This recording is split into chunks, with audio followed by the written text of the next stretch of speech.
कि उन्होंने गुरुदेव से पूछा कि गृहस्थी में रहते हुए भगवत प्राप्ति कैसे हो सकती है। तो उनका भगवत स्मरण करते हुए अतिथि को भगवान समझना, कभी अतिथि का अपमान मत करना।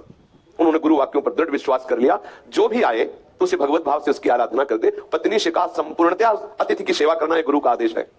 बहुत वर्ष हो गए सेवा करते हुए, तो एक दिन भगवान ने लीला रची, अतिथि के रूप में भगवान स्वयं आए। कोई संत वेश में नहीं, ऐसे साधक कोई भी अतिथि आ जाए, गृहस्थी में अतिथि का सम्मान करना ये परम धर्म है, अतिथि देवो भव। और उनका ये स्वभाव था कि यदि दरवाजे में पादुका उतरी हुई है तो अंदर तभी जाते थे जब आदेश आ जाता था पत्नी का, कहीं किसी भी तरह से अतिथि देव संकुचित ना हो जाए। पत्नी पूर्ण पतिव्रता, पति की आज्ञा में रहने वाली। अब अतिथि रूप में प्रभु आए थे तो पूछा भगत जी कहाँ हैं? तो बोले कुछ सामग्री लेने गए हैं। बोले हमारे पास बैठो। आंगन में ऐसे सैया लगाई, बोले पास बैठो, हमसे बात करो। अब वो जब दरवाजे पे आए, देखा पादुका अतिथि पधारे हुए तो दरवाजे पे ही खड़े हुए, सामने ही पलंग डलवाया था, सामने बात कर रहे हैं, हंस रहे हैं, विनोद भरी चेष्टा कर रहे हैं, वैसे सामने खड़े। फिर देखा कि कोई फर्क नहीं पड़ा तो गले में हाथ डाला और वहां तक आए और कहा क्यों खड़े हो आप, अंदर आइए, अंदर की सेवाएं कीजिए। तो बोले भगवान जो आज्ञा।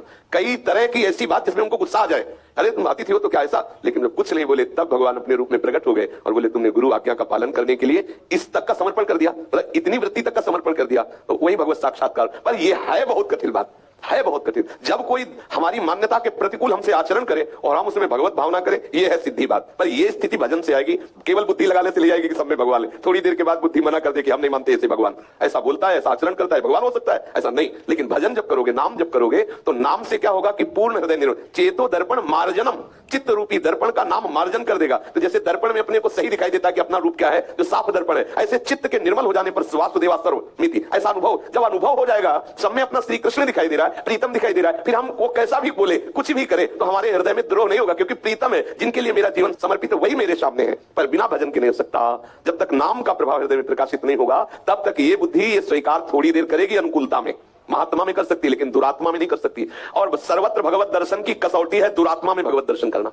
ये क्रूरा अपि पापिनो न च सताम संभाष्य दृश्याश्चे, जो क्रूर हैं, जो पापी हैं, जो नीच हैं, जो संतों के साथ संभाषण करने योग्य भी नहीं, ऐसे को साक्षात राधा वल्लभ लाल मानना। मेरे राधा स्वाराध्य बुद्धि, दृढ़ दृढ़ बुद्धि, मेरे राधा वल्लभ लाल। ये है कठिन बात। ये तभी आती है जब खूब भजन होता है, नाम जब किया जाता है तो चित्त निर्मल हो जाता है, अनर्थ की निवृत्ति हो जाती है। तो सच्ची बात है कि प्रभु ही है, दूसरा कोई है नहीं। समझ रहे ना? मानने की केवल बात नहीं है वही है, उनके सिवा कोई है ही नहीं। पर ये बात जब आपके अनुभव में आ गई तो कैसा भी खेल करे। फिर जैसे नाटक मंच में जो दुष्टता का नाटक कर रहा है, उसे हम जानते हैं पहले से, बहुत सच्चा आदमी है, बहुत पवित्र है, लेकिन वो नाटक कर रहा है शराब की बोतल लिए, बिल्कुल आसुरी प्रवृत्ति का। तो आपको मनोरंजन होगा, लेकिन गुस्सा नहीं आएगा, आपका मनोरंजन। जब कोई कहेगा तुम हंस रहे हो, बोले हमें पता, बहुत ईमानदार आदमी, बहुत सच्चा आदमी है, बिल्कुल शराब नहीं पीता, केवल ये अभिनेता इतना सुंदर है तो कैसा अभिनय कर रहा। तो हमारा श्री कृष्ण बहुत बड़ा अभिनेता है, जगन नाटक वैभव। वो अकेले इतने रूप धारण करके और आसुरी प्रवृत्ति और दैवी प्रवृत्ति, सब प्रवृत्तियों का, जड़ का, चैतन्य का, सब का नाटक कर रहा है। अगर ये बात तुम जान गए तो केवल मुस्कुराते रहोगे। प्रसन्नात्मा ब्रह्मभूता प्रसन्नात्मा न सोचते न कांग, हर समय प्रसन्न रहेगा, क्योंकि जान रहा मेरा प्रीतम ही है। समझ रहे?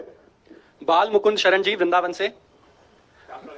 महाराज जी, जीवन में निम्नलिखित बातों को अपनाते हुए क्या युगल सरकार के चरणों में प्रीति हो जाएगी? इनकी बातें हैं। हे परमात्मा, ये जो परिवार के सदस्य हैं ये मेरे कोई काम नहीं आएंगे। पारिवारिक जन ना तो परमात्मा से मिला सकते हैं, ना मेरी चिंता मिटा सकते हैं। जो भी मुझे प्राप्त होता है वो सब प्रारब्ध से मिलता है, पर जब तक ये मेरे सामने है मैं इनको अपना आपका स्वरूप समझकर दिन भर इनको प्रेम करूंगा। हाँ बिल्कुल ठीक है, बिल्कुल ठीक। यही प्रश्न था। इस पाषाण हृदय में कब होगी महाराज जी? जब अखंड स्मृति पहले आई, पहले अखंड स्मृति आ गई, तब व्याकुलता है। प्रेम का प्रादुर्भाव होता है अखंड स्मृति से, अनन्य स्मृति से। देवर्षि नारद जी ने लिखा है अव्यावृत भजनात्, जिसका अखंड भजन होता है तो हम निरंतर चिंतन के प्रभाव से प्रभु की प्राप्ति के लिए विकल होने लगते हैं कि जिनके लिए हमने सर्वस्व छोड़ा, जिनका हम निरंतर चिंतन करते हैं, आज तक वो मिले तो है नहीं, आज तक देखा नहीं, हे प्रभु कैसे मिलोगे? तब व्याकुलता शुरू हो जाती है। आज के चरित्र को सुना, आज के सत्संग को सुना, ये शास्त्र की वार्ता का चिंतन करते हुए मन व्याकुल हो गया, कैसे मैं संसार से विलग हूं, कैसे मुझे भगवान मिले, हृदय में विकलता हो गई। और वही विकलता आपको आगे बढ़ाती चली जाएगी और एक दिन भगवत साक्षात्कार हो जाएगा। वो ऐसी भूमिका पैदा करते हैं प्रभु, ऐसी स्थिति लाते हैं जिसमें साधक के सारे दरवाजे बंद हो जाते हैं, केवल एक ही दरवाजा बचता है कृपा का, उसी दरवाजे में से भगवत साक्षात्कार होता है। जब तक कहीं कोई मेरा है, जब तक कुछ मेरे में बल है, तब तक दौड़ना होगा, और जिस दिन थक करके हार जाओगे उसी दिन वो दरवाजा खुल जाता है। दैन्य होकर आर्त भाव से पुकारता है, अब मैं किसी काम का नहीं, तो दरवाजा खुल जाता है। होता क्या है, कहीं ना कहीं हम कोई बल का आश्रय रखते हैं। जैसे द्रौपदी जी, भगवान वहीं थे, उन्हीं में थे, तब तक वो प्रकाशित नहीं हुए जब तक थोड़ा भी बल रखा। जब अपने दांतों का भी बल छोड़ दिया एकदम भगवदास, तो वही वस्त्र रूप से प्रकाशित हो गए।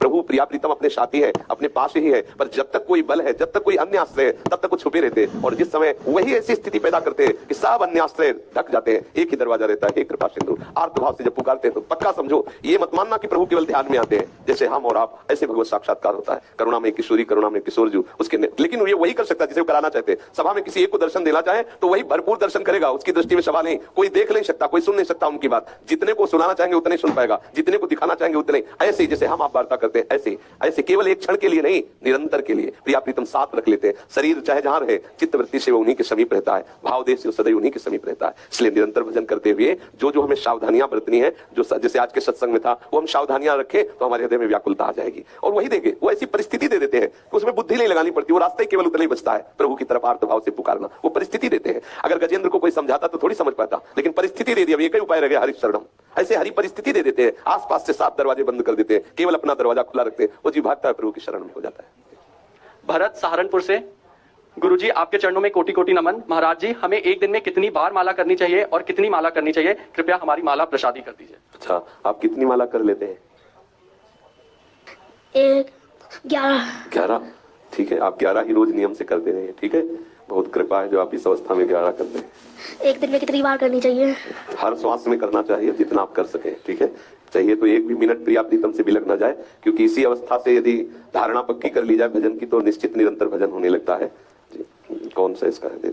आगे ये कह रही हैं, जब किसी साधिका या पारमार्थिक व्यक्ति से भी समीपता बढ़ने लगती है तो उससे चिढ़ सी होने लगती है और व्यवहार में रूखापन आ जाता है। अच्छा है, आना चाहिए, बहुत बढ़िया है, बहुत बढ़िया है, इसमें कोई निषेध नहीं, ऐसा ही होना चाहिए। साधक का स्वभाव ऐसा रहेगा तो फंसेगा नहीं, साधक का स्वभाव ऐसा रहेगा तो किसी से व्यवहार नहीं बनेगा। अच्छा है, बिल्कुल ऐसा होना चाहिए।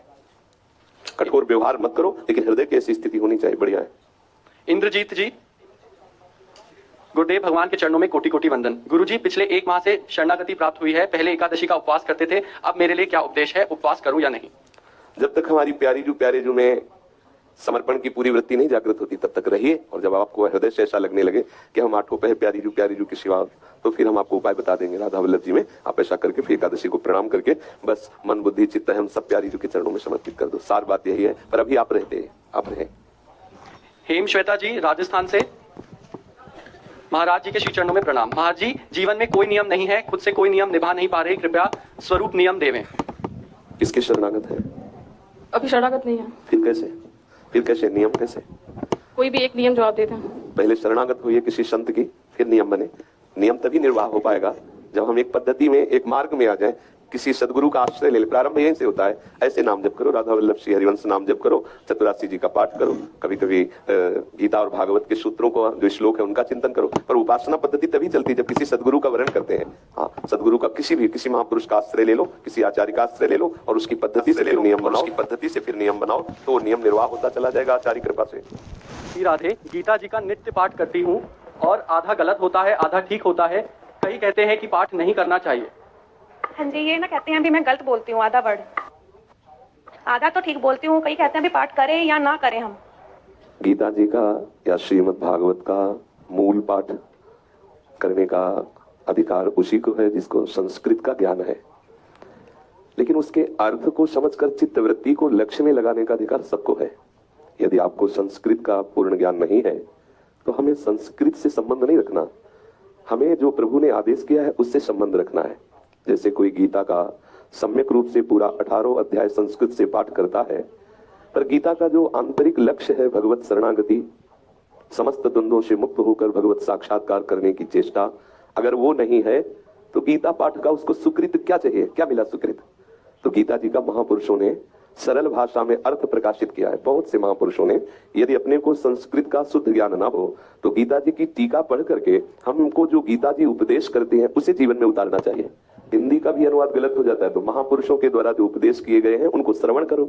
जरूरी नहीं है कि पढ़ा लिखा हो तभी भगवत प्राप्ति हो सकती है, बिल्कुल ना पढ़ा हो तो भी हम महापुरुषों के वचन श्रवण करके, अपने जीव स्वाभाविक ज्ञान स्वरूप है, यदि हम भगवत प्रेमी महात्माओं के वचन श्रवण करें तो हमारे हृदय में ज्ञान स्वरूप सदगुरुदेव अपने आप वो रास्ता दे देंगे जिससे हमें भगवत प्राप्ति होगी। जैसे हम रोज सुनते हैं, गीता जी की ही आज्ञा है, मच्चित्ता मदगत प्राण बोधयन्तः परस्परम कथयन्ति च माम नित्यम तुष्यन्ति च रमन्ति च तेषां सततयुक्तानां भजतां प्रीतिपूर्वकं ददाम बुद्धियोगं तम येन मामुपयान्ति ते।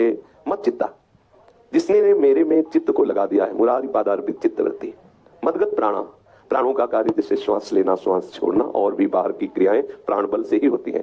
तो मदगत प्राणा का तात्पर्य है कि हम अपने श्वासों में नाम को बसा लें, जितनी भी चेष्टाएं हो वो भगवत प्रीत्यर्थ करें, तो ये प्राणों का समर्पण हो गया। और परस्पर बैठ करके अपने प्रभु के नाम की महिमा, प्रभु के रूप की महिमा, प्रभु के लीला गुणों की महिमा करें, गाएं, सुने, उसी में रमण